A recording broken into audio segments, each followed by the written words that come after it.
గరుడగం ఈరోజు ముక్కోటి ఏకాదశి, అందుకే టెంపుల్కి వెళ్ళి వచ్చాను. గుడ్ ఈవినింగ్ నాన్న.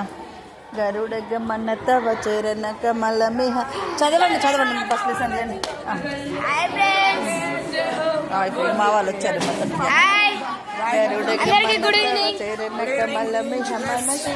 పటవాడండి. మనసిల్ల సత్తు నిత్యం, మనసిల్ల సత్తు నిత్యం. మమ్మ పాపమ పాపుడు దేవా, మమ పాపమ పాపుడు దేవా, మమ పాపమ పాపుడు దేవా, మమ పాపమ పాపుడు దేవా. గరుడగమన్న అందరికీ ఏకాదశి శుభాకాంక్షలు. అందరికీ ముక్కోటి ఏకాదశి శుభాకాంక్షలు. అందరు మమ్మల్ని బ్లెస్ చేయండి.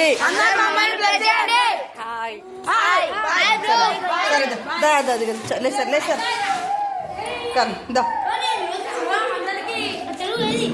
తెలుగు ఏం మోటిస్ తెలుగు ఎక్కడ? రండి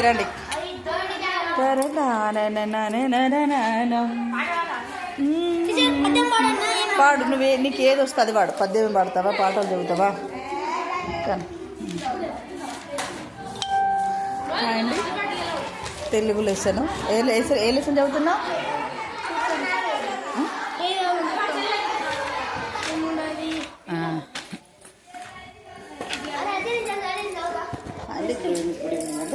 అందరికీ ఈ సారీ కాటన్ సారీ ఈరోజు ప్రత్యేకంగా పండగ కోసం. Okay teacher. పాఠం పేరు గ్రామాలలోని వేడుకలు, క్రీడ, వినోదాలు. పాఠం రాసిన దేవులపల్లి రామానుజరావు. నీ పేరు? నా పేరు అజయ్ కుమార్. ఏ class? 7th B. Ajay Kumar పాఠం చదువుతున్నాడు. పోయింది. మా బాబాని బ్లెస్సింగ్ చేయండి. చదువు ఇంకా. ఆంధ్ర సాహిత్య సంస్కృతి ఉద్యమ నిర్మాతలలో ఒకరు. జాతీయ అమాయకమైన కార్యక్రమం తెలంగాణ ప్రజల గర్వించే రచయిత దేవులపల్లి రామానుజరం. హన్మకొండ జిల్లాలో దేశాయిపేట గ్రామంలో వెంకటచలపతిరావు ఆండాలంలో దంపతులకు జన్మించాడు. ప్రాథమిక విద్య దేశాయి హై స్కూల్లో విద్య హన్మకొండలో పూర్తి చేశాడు. 1946లో శోభ అనే సాహిత్య మాసపత్రికను ప్రారంభించి సంపాదకుడిగా ఉన్నాడు. గోల్కొండ పత్రికను కొంతకాలం నడిపించడం మత్స్యతోరణం, సారస్వత, నవనీతం, తెలుగు సాహిత్య, తెలంగాణ జాతి సోదరులు మొదలైన ఈయన రచనలు, ఏవాడి పుస్తకాలు, జ్ఞాపకాలు. ఈయన ఆంధ్రులు ఆంధ్ర సరస్వతి ప్రతిష్ఠిత సాహిత్య అకాడమీ అధ్యక్షుడిగా, సభ్యుడిగా సేవించి అందించాడు. ఈయన పుట్టిన తేదీ 25/8/1917. చనిపోయిన తేదీ 8/6/1993. గౌతమి కృష్ణులకు ఆవాసమైన, పాడి పంటలకు నిలయమైన తెలుగు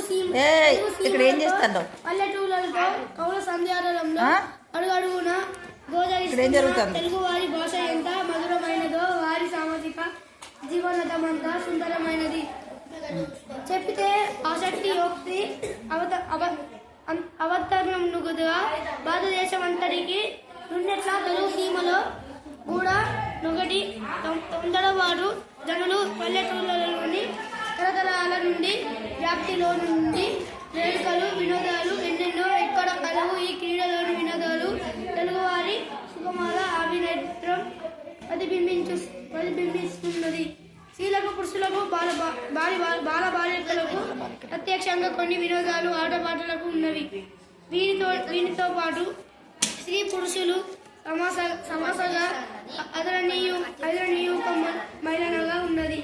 వేడుకలు, క్రీడ కూడా అన్ని కలవు. ఈ క్రీడలలోని వినోదాలలోని తెలుగు ప్రజల స్వభావ గుణమైన సౌందర్య రక్తానికి మనకి స్పష్టంగా అనిపిస్తున్నది. ఇందులో కొన్ని విశ్రాంతి సమయాలలో ఆట వినోదాలు కొరకు ఉద్దేశించి క్రీడా వినోదాలు మరికొన్ని పండుగ పబ్బాలలో సర్వజనులు సమాధానాలు ప్రోత్సహించి ఆనంద వినోదాలు ఇంకా కొన్ని పెళ్లిళ్ళు మొదలైన శుభకార్యం సందర్భంలో నిర్వహించి వేడుకలు కొన్ని క్రీడల వినోదాలు శ్రీమంతుడు మాత్రమే అందుబాటులో నడిపించడం మరికొన్ని క్రీడలు సార్వజనికమైన అన్ని తరగతుల ప్రజల అందుబాటులో మాత్రమే ఈ విధంగా జనులకు ఆకర్షించి అనుకరించి వేడుకలు చేస్తారు.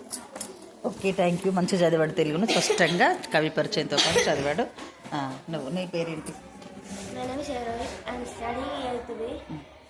The tournament and the continue. English కదా sir. Receiving the invitation from the country mouse, the town mouse packed his bags and caught the next train to the country.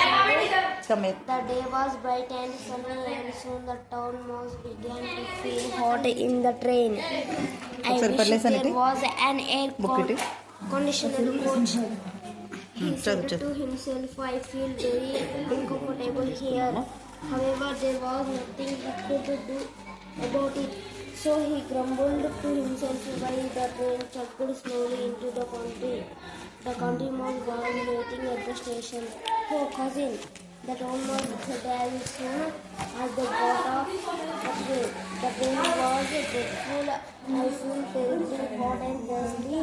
I hope you have something ice cold for me to drink at home. And I have some water. దాటొద్దు పుస్తకాల నుంచి, దాటొద్దు పుస్తకాల నుంచి, తప్పు కదా. Coconut water. If you like coconut water, ask the town mouse. Don't you have any orange juice or lemonade? I'm afraid not, replied his cousin. But I found a very nice piece of fruit today and a tender bit of sugar cane. I'm sure you will enjoy that. Root sugar cane, the town mouse exclaimed. But I don't eat raw food like that. I have to eat this. It's not bad. The town mouse did not enjoy his dinner at all. He nibbled at the root and the sugar cane, and then said he wanted to sleep. The country mouse showed a corner in the mouse hole and said, "There you are. You can sleep there." On the ground, asked the town mouse, "Do I have to sleep on the ground?" "Yes, this is how we sleep in the country," his cousin answered. As the town mouse lay down on the hard, cold ground, he suddenly thought of something. "Cousin," he called out. "Yes, what is it?" The country mouse asked. Why is it so quiet here? Where are all the cars and lorries? Where are the radios and the televisions? Where are all the lights? This is how it is in the country, his cousin replied. It's always quiet in the country. Sometimes it is quieter than today. My grandfather said that our village is quietest among the villages in our district. Oh, is it the country is a friendly place? వెళ్ళిపోయాడు వాళ్ళ అమ్మ వాళ్ళ ఇంటికి The వెళ్ళిపోయాడు. town was what he said to himself. I don't think I like this place. Next morning, the town mouse found that there was no breakfast ready. His cousin told him that they had to go master to the nearby farm in search of food. We are set to find something there, he said, a nice piece of fruit or a tender bit of sugar cane. But the town mouse had enough. Thank you, cousin, he said, but I think I'll catch the next train home. I have suddenly remembered that I have forgotten something. A few days later, the country mouse will recover. The town mouse here is the letter. Okay, thank you so much. బాగా చదివినాను.